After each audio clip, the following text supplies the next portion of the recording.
Mbaj mend një pacient rreth moshe rreth 37-38 vjeç, kishte një veshkë jo funksionale me gur që me fenomenet pielonefritit, duhet bësh nefrektomia. Dhe gati në përfundim të operacionit i smura bën arrest kardiak. Kësaj pacienti i kemi bërë masazh kardiak gati rreth gjysore.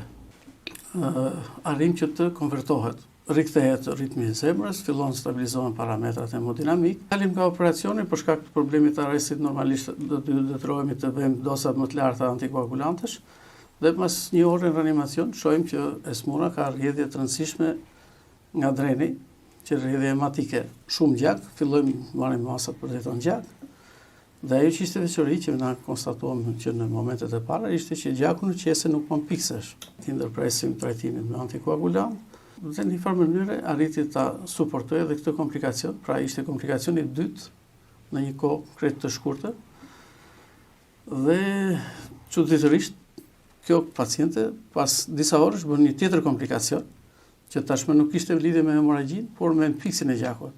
Bën një tromboz të venës aksilare, me edem, me nxirje të krahut. U detyruam t'ja rifillojmë prapë një dozë të moderuar antikoagulantesh. Aktualisht është mirë, është stabil,